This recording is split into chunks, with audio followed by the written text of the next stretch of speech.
votre émission Coffre aux idées, nous continuons nos études sur préparation pour les temps de la fin. Aujourd'hui, nous allons découvrir quelque chose de formidable, le sabbat. Pourquoi parler de sabbat alors qu'on parle de préparation du temps de la fin? Le sabbat va être l'élément clé du temps de la fin. Serons-nous prêts? Nous allons discuter avec Widjiz et Carole. Et Widjiz nous fera la prière. Tant de Père Céleste, quel privilège encore une fois de venir sur ce plateau pour partager ta parole, pour discuter de toi. Sois avec chacun d'entre nous et peut-être que ton Esprit Saint puisse nous guider, nous transformer et vivre cette bonne nouvelle du salut. Au nom de Jésus, Amen. Amen. Nous allons ouvrir nos Bibles dans Daniel 7, verset 25. Daniel 7, le verset 25. Il prononcera des paroles contre le Très-Haut, il opprimera les saints du Très-Haut, et il espérera changer les temps et la loi, et les saints seront livrés entre ses mains pendant un temps, des temps et la moitié d'un temps. Aujourd'hui, nous vivons dans un monde rempli de conflits. Lorsqu'on regarde l'économie, on pourrait dire que ça va un peu mieux. Mais le lendemain, on découvre que, ah non, ça ne va pas, il y a quelque chose qui ne va pas. Et l'être humain aspire à quelque chose de nouveau. Le monde est instable. Le monde est instable. Oui. L'être humain aspire, je dirais, à un nouvel ordre. Est-ce qu'il y a quelque chose de mal dans tout ça? Non, l'aspiration, non. Mais on aspire à quoi? Ça, c'est autre chose. On aspire qu'il y ait quelqu'un qui vienne mettre de l'ordre dans tout ça, dire, bon, voilà, j'ai la solution, c'est ce qu'il faut faire, et tout ira pour le mieux. Je me souviens, la semaine dernière, on a parlé du sanctuaire, lorsqu'on a dit comment Dieu fait les choses. Très bien. Mais lorsque les hommes font les choses, c'est catastrophe. Et lorsqu'on regarde bien, ce n'est pas un homme sur cette terre qui peut gérer, qui peut apporter une solution au problème, au chaos mondial. Donc, je pense qu'il faut regarder à Dieu. Oui, il faut passer à autre chose. Comme il faut passer à autre chose. Oui. L'idéal, c'est Dieu. Mais l'homme, dans sa nature pécheresse, il a toujours besoin d'une représentation.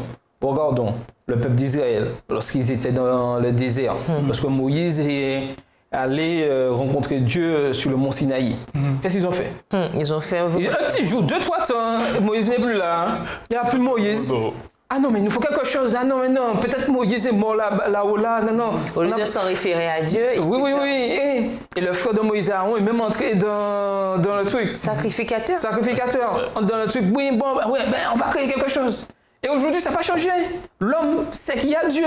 Oui, Dieu est là, il parle. Oui, Christ est mort. Oui, c'est vrai. Mais il est ressuscité. Mais je ne le vois pas. Voilà. On est à la recherche de quelqu'un.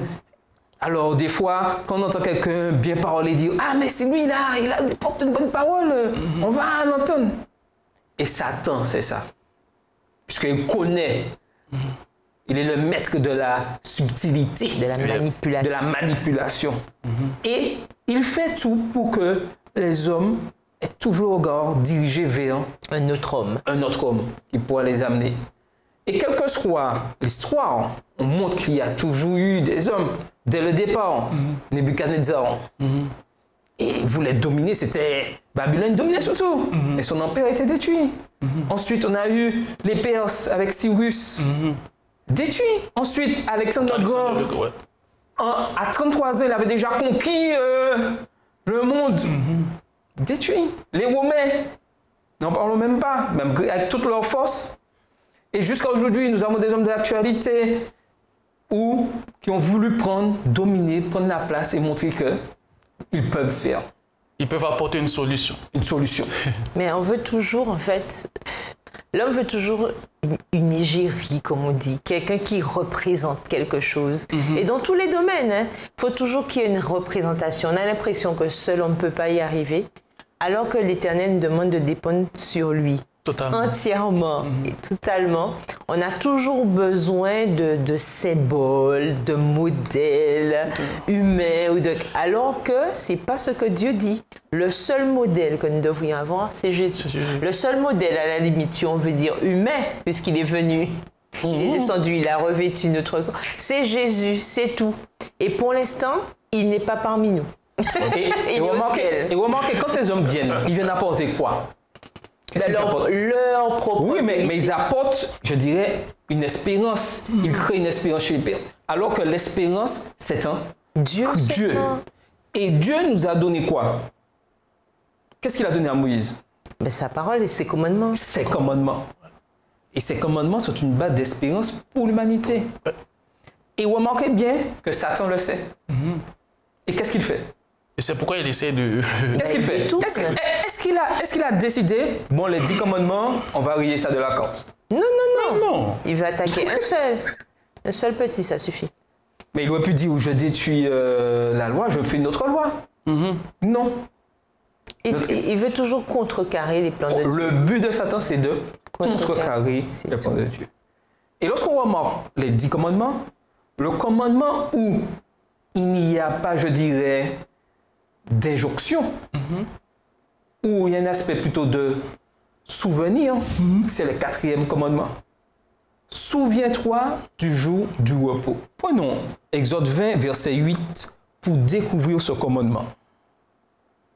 Les versets 8 à 11. Exode 20, verset 8 à 11. Souviens-toi du jour du repos pour le sanctifier. Tu travailleras 6 jours et tu feras tout ton ouvrage. Mais le 7e jour est le jour du repos de l'Éternel ton Dieu. Tu ne feras aucun ouvrage, ni toi, ni ton fils, ni ta fille, ni ton serviteur, ni ta servante, ni ton bétail, ni l'étranger qui est dans tes portes. Car en 6 jours, l'Éternel a fait les cieux, la terre, la mer et tout ce qui est contenu. Et il s'est reposé le 7e jour. C'est pourquoi l'Éternel a béni le jour du repos et l'a sanctifié. Dieu a placé ce commandement au centre des 10 commandements pour montrer à l'humanité combien il les a aimés en les créant et le respect qu'il devait de Dieu. Et Satan sait ça, puisqu'il était présent lorsque la terre a été créée. Il était là. Mais comme il est passé du côté ennemi de Dieu, il fallait qu'il, je dirais, trouve un moyen de falsification. De toute façon, c'est son rôle. Satan ne peut pas créer, donc il corrige à sa manière. C'est-à-dire qu'il falsifie, il se contente de faire des génériques de choses que Dieu a créées. Voilà, c'est tout ce qu'il peut faire parce qu'il n'est pas créateur. Et du coup, pour les commandements, c'est pareil. Il suffit d'amender un petit peu et ça a changé. C'est comme une image. Si j'enlève un élément, si je corrige quelque chose, ce n'est plus l'image d'origine. Ben, c'est la même chose. Il ne peut rester que dans son rôle, le rôle de falsificateur. On voit aussi dès le début au ciel, il voulait avoir la gloire. En fait, c'est quelqu'un qui veut avoir la gloire, la louange. Donc, il essaie de tout faire pour avoir la gloire et la louange. Et ce qui est triste dans tout ça, c'est qu'il y a des gens qui essaient de tout faire pour avoir la gloire et la louange. Comme lui, quoi. Comme lui. Oui. Et il utilise ces gens pour pouvoir... pour passer... Pour effacer, effacer parce que la Bible a dit, il espérera. Donc, il y a des gens qui utilisent pour essayer d'effacer ce que Dieu a fait. Tout à fait. Et lorsqu'on regarde dans l'Église chrétienne, aujourd'hui, les églises chrétiennes, les adventistes du 7e jour sont les seuls à accepter ce sabbat, comme Christ le demande dans la Bible. Et lorsqu'on rencontre d'autres chrétiens, on demande pourquoi vous observez le dimanche, puisque c'est le jour qu'ils observent. Ils sortent que la loi a été crucifiée, abolie, crucifiée à la croix. Ils vous disent qu'ils le font par routine aussi. Ensuite, que Jésus a changé le sabbat pour le dimanche. Et d'autres exemples typiques. Tout ça pour nous montrer que l'ennemi, c'est l'importance du sabbat. Mais on remarque qu'aucune réponse, c'est pour obéir à Dieu. Aucune réponse, c'est pour obéir à Dieu. Alors que la base, c'est l'obéissance. La base, c'est l'obéissance. L'obéissance à Dieu, j'observe le sabbat. Et puis en plus, ce n'est même pas une réelle observation, puisqu'il n'y a que le jour qui soit choisi, qui est soi-disant respecté, mais tout le reste est occulté. Si au moins on a changé, ok, mais l'autre partie du verset, on a complètement occulté. Souviens-toi du jour de repos pour le sanctifier, on est d'accord. Tu travailleras 6 jours et tu feras tout ton ouvrage. Mais le 7e jour est le jour du repos de l'Éternel ton Dieu, tu ne feras aucun ouvrage, ni toi ni ton fils, etc. Donc, cette partie-là, en quelque sorte, dans l'absolu, le jour a changé, mais les règles ne changeaient pas. Oui. Il faudrait que le jour change avec les mêmes règles. Mais voilà, mais bizarrement, le jour change, mais toutes les règles changent. tout disparaît. Tout disparaît. C'est pas logique. Il y a un problème. Il y a un problème. Et nous voyons la subtilité de Satan. Lorsque je suis rempli du Saint-Esprit et que j'ai de la logique, je ne peux pas accepter ce changement. Voilà.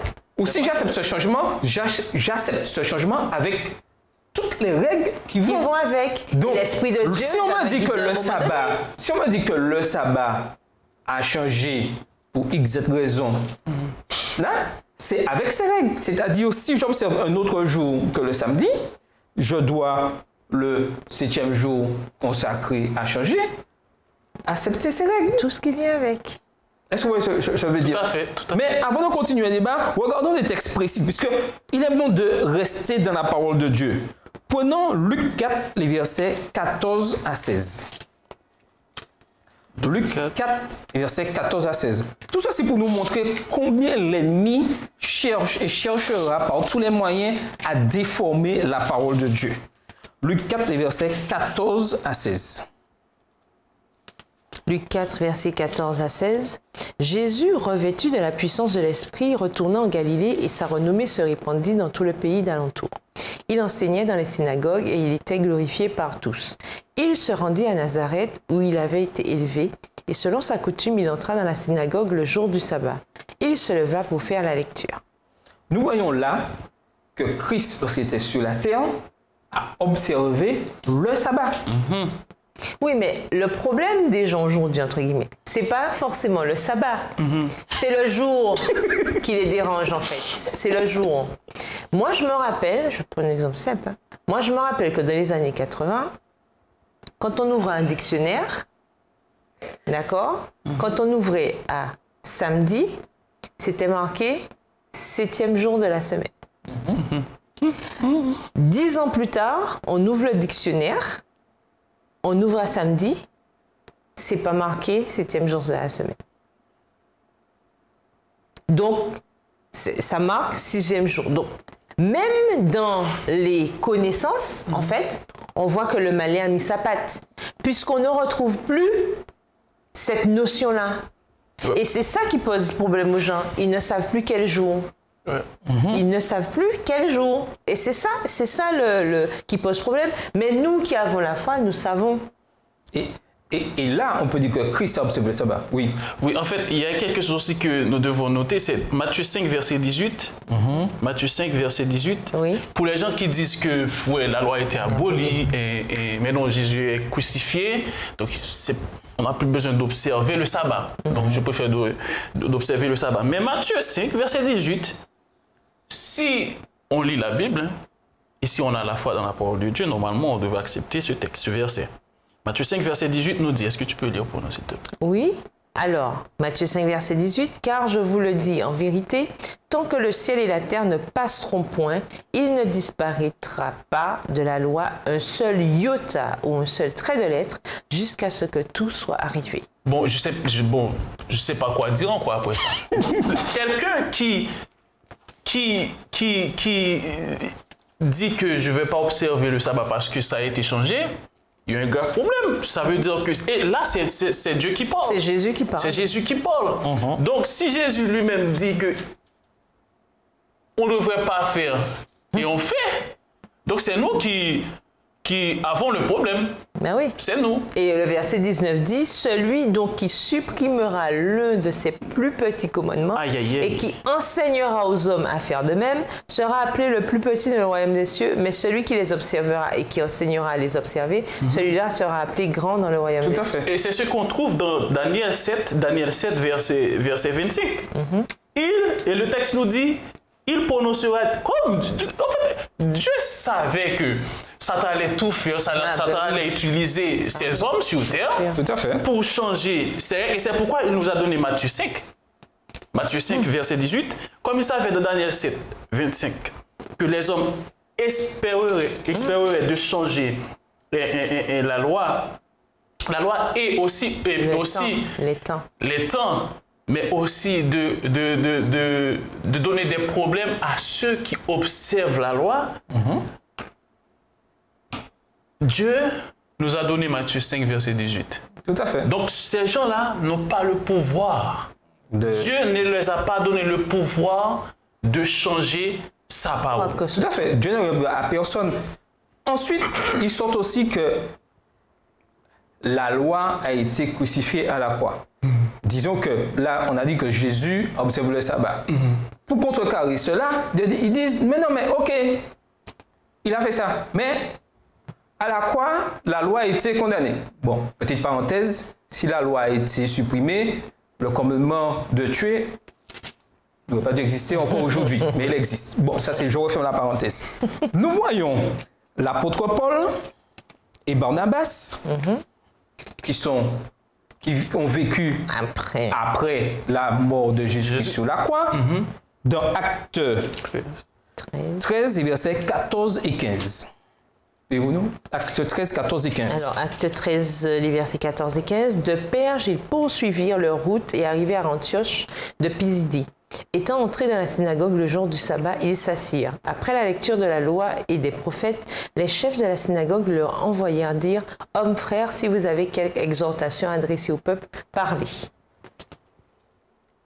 Paul et Barnabas étaient à la synagogue le jour du sabbat. Oui. Ils observaient le sabbat. C'est-à-dire qu'après la mort de Christ sur la croix, on observe le sabbat. Et même on apprend aussi que même lorsque le monde sera terminé, que nous serons sur la nouvelle terre, nous aurons aussi observé le sabbat. À chaque nouvelle lune, à chaque sabbat, tout un viendra se prosterner devant. Aussi, comme la semaine dernière, on avait parlé du sanctuaire, seulement les 10 commandements se trouvaient dans l'arche de l'Alliance. Et les 10 commandements sont dans l'arche de l'Alliance, dans le lieu très saint, dans la haut ciel. Ça veut dire que la loi là, que les hommes essaient d'éliminer, ça n'arrivera jamais. Mais ils ne pourront jamais y arriver totalement parce que la loi est conservée. Ancrée là, tout à fait. Ancrée. Et nous avons une mission en tant que chrétiens. Nous devons imiter le Christ. Voilà. Le Christ a observé le sabbat. Nous devons observer le sabbat. Nulle part n'est écrit, tout ça. Mais ces hommes, et Satan est très subtil, ils ont quand même une base. Ils ont quelque chose qu'ils utilisent. Et Satan, nous savons, connaît la Bible. Lorsqu'il a rencontré Christ dans le désert, il a utilisé la Bible pour le tenter. Et prenons Jean 20, les versets 19 à 23. Vous allez découvrir combien Satan est très subtil. Jean 20, les versets 19 à 23. Alors je lis, Jean 20, 19, 23. Le soir de ce jour qui était le premier de la semaine, les portes du lieu où se trouvaient les disciples étant fermées à cause de la crainte qu'ils avaient des Juifs, Jésus vint, se présenta au milieu d'eux et leur dit « La paix soit avec vous ». Et quand il eut dit cela, il leur montra ses mains et son côté. Les disciples furent dans la joie en voyant le Seigneur. Jésus leur dit de nouveau, la paix soit avec vous, comme le Père m'a envoyé, moi aussi je vous envoie. Après ces paroles, il souffla sur eux et leur dit, recevez le Saint-Esprit. Ceux à qui vous pardonnerez les péchés, ils leur seront pardonnés, et ceux à qui vous les retiendrez, ils leur seront retenus. Donc, certains se basent sur ce texte pour dire que c'est le premier jour de la semaine qui est devenu le jour du sabbat. Mais est-ce que c'est ce que le texte dit là? Non, du tout. Est-ce que c'est ce qui est marqué que c'était... Parce que les disciples étaient rassemblés ce jour-là, on arrive à une conclusion qu'ils étaient dans un jour d'adoration. Non. Donc, ça. Vous voyez comment Satan est subtil? Il se sert d'un texte de la Bible. Et c'est là le départ des textes pour dire que le jour a changé, que c'est le premier jour. Et il y a un deuxième texte qu'ils utilisent aussi, Acte 20, les versets 6 et 7. Acte 20, les versets 6 et 7. Acte 20, versets 6 et 7. Pour nous, après les jours des pains sans levain, nous nous embarquâmes à Philippe et au bout de 5 jours, nous les rejoignîmes à Troas où nous passâmes 7 jours. Le premier jour de la semaine, nous étions réunis pour rompre le pain. Paul, qui devait partir le lendemain, s'entretenait avec les disciples et il prolongea son discours jusqu'à minuit. Voilà un deuxième texte que j'utilise. Bah là, c'est n'importe quoi. Le premier jour de la semaine, nous étions réunis pour rompre le pain. Ça veut dire quoi, rompre le pain? Comme rompre le pain. C'est manger ensemble? Non, mais comme rompre le pain peut être utilisé comme la Sainte Seine. Oui, aussi. Ah non, pendant la Sainte Seine, on rompt le pain. Mais vous savez bien, tu sais bien que l'ennemi cherche par tous les moyens subtils. Et c'est l'un des deuxièmes textes qui est utilisé pour dire que l'apôtre Paul a adoré le premier jour et on peut modifier. Mais non. Nous savons que Satan utilisera tous les moyens nécessaires. Ça n'a pas de sens puisque le commandement dit le 7e jour. Tout à fait. Et à chaque fois, c'est le premier jour qu'on voit apparaître, donc il y a un problème. Tout à fait. C'est pas logique. Donc, il faut savoir que Dieu savait ce que Satan aurait fait en utilisant les hommes. Il ne nous a pas laissés ignorants. Et le texte que nous avons lu au départ, Daniel 7, verset 25, le dit clairement. Il voudra changer les temps et la loi. Et nous savons qu'une autorité ecclésiale, religieuse, s'est donné ce pouvoir. Et lorsqu'on regarde ce que l'Église romaine a mis en place, par rapport aux autres églises, je dirais, chrétiennes protestantes, qui cherchent des textes pour dire, oui, c'est tel jour, machin, l'église romaine catholique dit clairement, j'ai changé le jour. Clairement. Et ça, vous pouvez, dans vos recherches, rechercher dans les doctrines de l'église catholique, où ils disent que le pape a reçu l'autorité de changer le jour, de passer du 7e jour au 1er jour pour adorer. L'Église romaine le dit clairement, c'est écrit dans ces textes. Tout ça, et qu'est-ce que Daniel nous dit? Qu'est-ce que Daniel dit dans le verset 7-25? Qu'il espéra changer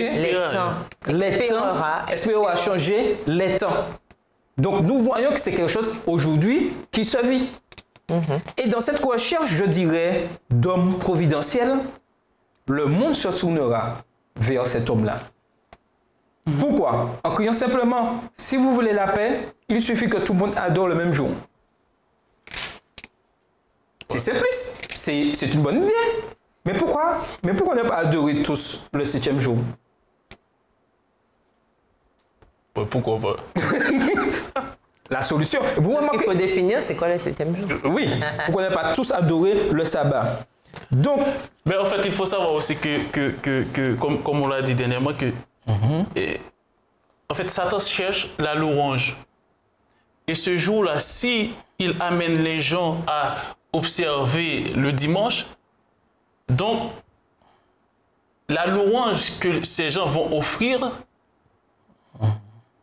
va lui appartenir. Est-ce que vous êtes là? Je vois que vous êtes parti. Hein? Non. Oui, la louange que les gens vont offrir va lui appartenir parce que Dieu a donné un jour. Dieu a donné le sabbat pour qu'on puisse adorer et Dieu ne va pas agréer la louange du dimanche. Donc ce que l'ennemi veut, si tout le monde observe le dimanche, donc c'est bien, je les ai eus. Donc là on m'offre la louange, c'est ce qu'il veut. Donc de toute façon, on sait bien que tout ce détournement, comme tu as expliqué tout à l'heure, tout ce détournement n'a qu'un but. C'est détourner l'adoration à Dieu. C'est ça, ça n'a qu'un seul objectif. Il avait déjà commencé au ciel et il continue sur la terre. En fait, il n'y a rien de nouveau avec lui, ça ne change pas, c'est toujours le même principe. Ce sont juste les méthodes qui diffèrent un petit peu, mais l'objectif est le même, c'est détourner les gens de Dieu. Donc, comment je fais pour détourner? Le seul moyen, c'est de pouvoir proposer des choses subtiles, contrecarrer le plan originel pour pouvoir arriver à mes fins. Enfin, c'est ce qu'il essaiera de faire. Mais heureusement, gloire soit rendue à Dieu que finalement, au final, on sait déjà qu'il a perdu. Que toutes ces tentatives sont vaines. Toutes ces tentatives sont vaines. Donc, à nous, à chacun de nous rendre compte que de toute façon, comme il a déjà perdu, ce n'est pas la peine d'aller dans le camp de quelqu'un qui a déjà perdu. Tout à fait. Connaissant en plus toutes ces stratégies, on sait déjà ce qu'il veut faire, on sait comment il essaie de le faire. Donc, notre objectif, au final, c'est de respecter ce que Dieu nous dit pour que nous ne puissions pas tomber dans des pièges. Tout à fait. Et il est important que nous puissions recentrer notre évangélisation, notre adoration sur ce jour-là. Ce n'est pas un jour quelconque. Ce n'est pas un jour où je fais ce que je veux. Et dans la parole de Dieu, il est bien dit clairement que ce jour sera un élément clé des adorateurs de Dieu. Et nous devons accepter. Aujourd'hui, nous voyons que l'ennemi cherche par tous les moyens à déstabiliser, même à l'intérieur de l'Église, à faire perdre le sens, je dirais, d'adoration de ce jour. Pour certains d'entre nous, il faut l'avouer, des fois, le jour de sabbat peut être une corvée. Ou un jour où je fais, quand même, ouais, je vais au temple, mais après, je fais ce que je veux. N'oublions pas que c'est le jour, les 24 heures du coucher du soleil au coucher du soleil, c'est un jour d'adoration, sanctifié par Dieu. Adoration. Oui, il y a quelque chose, et donc, il y a quelque chose que nous devons lire, c'est Matthieu 27, verset. Donc c'est long quand même, mais Matthieu 27, verset. Je vais inviter nos amis téléspectateurs de lire chez eux. C'est Matthieu 27, verset 55 jusqu'au verset. Jusqu'au chapitre 28, verset 1er. Hein? Matthieu 27, verset 55 jusqu'à 66, mais aussi Matthieu 28, verset 1er. En fait, on voit Marie avec l'autre Marie, Marie de Magdala avec l'autre Marie. Elle était en train de préparer l'aromate pour aller embaumer le corps de Jésus. Et c'était un vendredi. Elles ont préparé tout ça. C'était la veille du jour du sabbat. C'était la veille du jour du sabbat. Donc, tout à fait. Pourquoi elles ne sont pas allées le samedi pour préparer une activité? Eh bien oui, elles sont attendues, verset 28. Après le sabbat, à l'aube du premier jour de la semaine, Marie de Magdala et l'autre Marie allèrent voir le sépulcre. Tout à fait. Et voici, il y eut un grand tremblement de terre, car un ange du Seigneur descendit du ciel, vint rouler la pierre et s'assit dessus. Son aspect était comme l'éclair et son vêtement blanc. Donc on voit Marie de Magdala et l'autre Marie observer le sabbat. Et même Jésus, s'est reposé le jour du sabbat. Le jour du sabbat. Tout à fait. Parce qu'il n'est pas ressuscité. Voilà. Donc il est important que nous puissions comprendre cette notion clé, que le sabbat aura un rôle à jouer dans ces temps de la fin.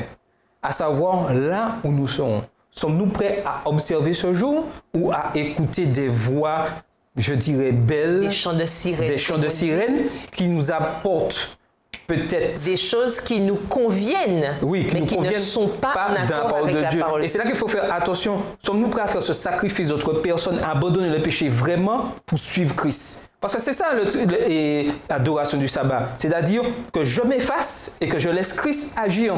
Et au temps de la fin, de la période où nous vivons, ça sera un combat cosmique entre le bien et le mal. Et le sabbat sera au centre de ce débat.